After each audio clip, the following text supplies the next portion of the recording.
Hi, my name is Sebastiaan from socialanxietysolutions.com. I'm an ex-social anxiety disorder sufferer, and in this video I'm going to answer some questions that were sent to me via my newsletter that I asked. So let's get going. In fact, I'm just going to answer one, but it's a good question. It's going to be a longer answer. So here we go. Firstly, thank you for all your YouTube videos and the podcasts. They have helped me greatly. I've overcome so much now that I feel socially confident in many situations, including meeting strangers at work and talking, meeting friends and chatting in groups. I can't seem to overcome situations where I feel under pressure to perform, like introducing myself to a new group of people. And also once I have had a panic or a meltdown in front of people, I struggle to recover with them. I hope that makes sense.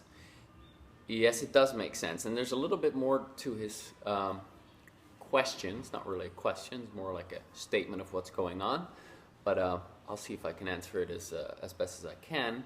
But we're going to stop right here before we go on to the next bit, because there are a couple of important things to mention. So, blah, blah, blah. When I have a panic or meltdown in front of people, I struggle to recover with them. Yes, that is because, by the way, thank you for sending in this question. It's a great question, and thank you very much. When I have a struggle or when I have a panic or a meltdown in front of people, I struggle to recover with them. Yes, that is because when you are in a state of high anxiety, your body is in survival mode, and what it does is it starts to link these people that you're having the panic attack in front of to danger. So now when you see these people again, it kind of reminds you of the time where you had the panic attack in front of them, and you get those feelings back because it's not safe. So what you want to do is you want to think back to that experience and then apply the tapping. And tap on all your feelings, your sensations, your thoughts, your beliefs, and so on. Because, by the way, what the tapping is, if you don't know what the tapping is, it's a psychological form of acupuncture. But instead of using needles, you tap with the tips of your fingers at specific acupressure points in the body. Now, if you've never heard of this, you probably think I'm crazy, or that this is some kind of a voodoo weird stuff. But it's scientifically proven to be effective technique that rapidly reduces negative emotions. It's really incredible.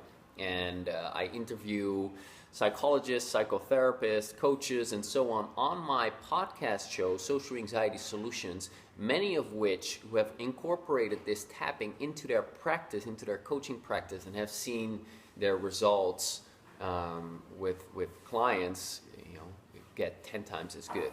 And I specialize in this technique, and it's really amazing. If you want to learn about it, go to my website. I teach it to you for free over a series of videos, so you actually get an experience of it. That said, dear question asker, because I don't know your name, or I'm not going to mention it, that's what you want to do. You want to aim your tapping at the experience where you had the panic or meltdown in front of that person, and you want to tap on, okay, what did you think they were thinking of you during that time? Tap. Okay, what are the feelings that you are coming up in your body as you remember that situation? Tap. Okay?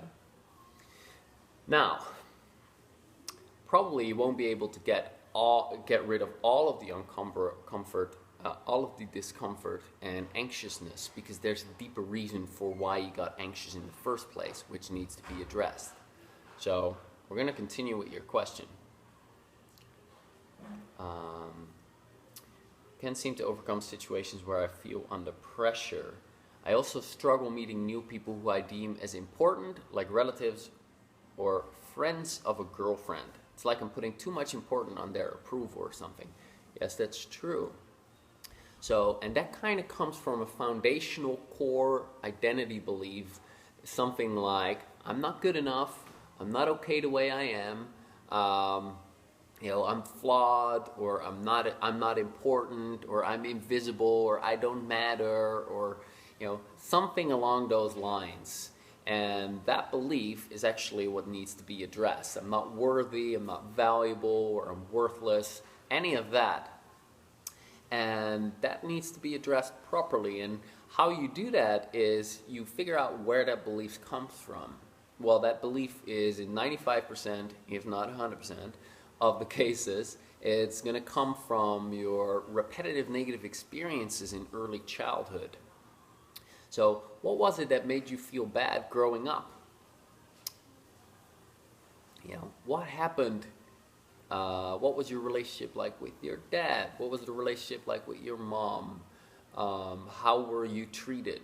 What was the relationship like with your siblings? How were you treated compared to your brother or sister, or plural?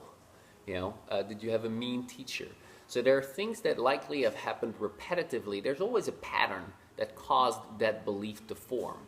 So there's always stuff that happened over and over that made you kind of feel crap about yourself, that made you feel that you were not important, that made you feel that you were not good enough. And from that belief got formed, and that's still stuck in you. So it could be your parents were very critical, never could do anything good enough. Or maybe, you know, when you tried to get their attention, they didn't really have much time for you, and you were kind of like annoying to them. Or maybe, you know, your dad was constantly disappointed in you. Or, you know, maybe you were only praised when you had A pluses, and if you didn't have an A plus, they were disappointed in you. It can be pretty subtle. A lot of pretty subtle rejections add up. You know, they start to add up to this overall feeling of there's just, you know, I'm just not really okay. I'm just not really okay the way I am. I'm just not good enough. And, you know, it could be a wide variety of things, but the most common thing I would say is that parents are very perfectionistic, very critical, and there's not unconditional love. There's not approval given all the time, and you know, just ask yourself the question: what made me feel bad growing up? What was hard? What was difficult? What were things that were said to me over and over? What made me feel bad about me, or what made me feel bad in general, or why did I not feel safe to be myself? What kind of disapproval was coming my way? What rejection was coming my way over and over?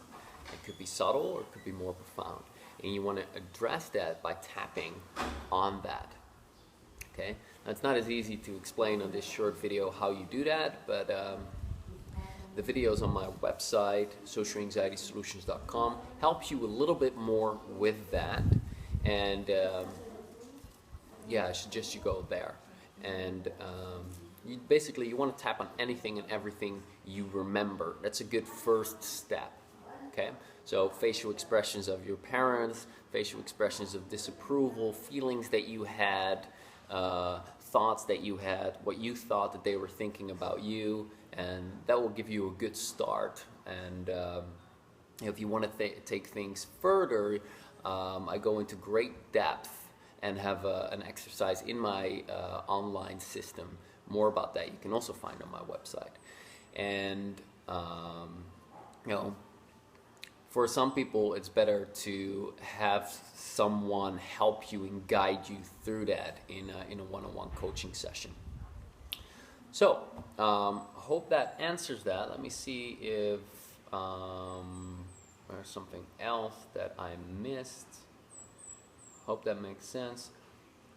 I also struggle meeting new people who I deem as important. Yeah, so you're automatically assuming that they're more important than you, and that kind of comes from that core belief of, hey, I'm not good enough. And another thing that's interesting with that is that you might have experienced this yourself. You meet someone, in the beginning you're kind of uncomfortable around that person because you're kind of assuming that you won't have their approval. And then as you get to know that person starts giving you approval, and you start to feel more and more comfortable. and you kind of realize, hey, to that person I am good enough, so that person is giving me approval. So not sure if that was relevant, but I hope this answered your question. So what you want to do to summarize is, the problem is you're dealing with a core negative limiting belief. That belief comes from your repetitive negative experience in childhood and probably from some life traumas later on in life. What you want to do is you want to learn the tapping. If you don't already know what it is, you can learn the basics of that on my website, socialanxietysolutions.com. Then you want to address the repetitive negative experience that you had from childhood, where you learned that belief as well as the life traumas. Get rid of that stuff, and then you get rid of these old stuck emotions that made you feel that you're not good enough. Then that belief of I'm not good enough no longer feels true, and then when you're around people, it's safe to be yourself. When it's safe to be yourself, your brain doesn't perceive any danger. There's no fight, flight, freeze activation. When when that built-in response to danger is not activated, you don't experience anxiety either. So that would be a great step forward. So I hope this has been helpful. Thank you very much for your question. Thank you everyone else who sent in their questions. I'll be answering them over the coming weeks. And if you want to shortcut your journey to social confidence to get rid of your social anxiety, I've been coaching socially phobic clients since 2009. And by the way, I'm available for coaching. People seem to think that I stopped coaching for some reason. I'm available for coaching. You can contact me for an intro chat to see if we're a good match.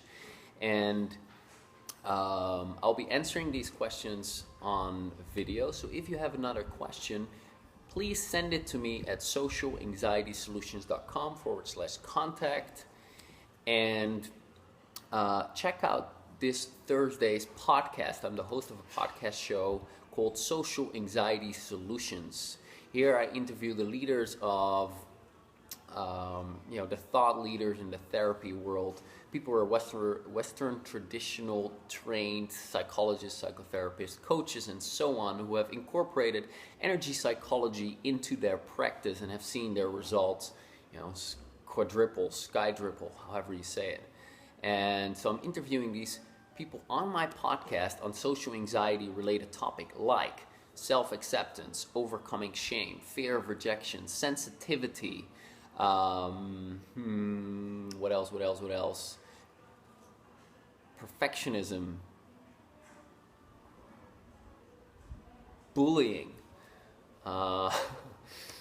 and many more things. This coming Thursday, the show is about how to deal with severe social anxiety. And I'm interviewing one of the EFT masters, Sophia Cayer, who's helped me quite a bit herself, and she's really amazing, and she's really smart and a fantastic therapist.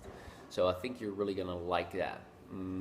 I'll put the link to the podcast show below this video so you can check it out. So hope this has been helpful. Thank you. Subscribe here if you want to be notified of this video next Thursday, and this is when I'll talk to you again. Thanks again. Bye-bye.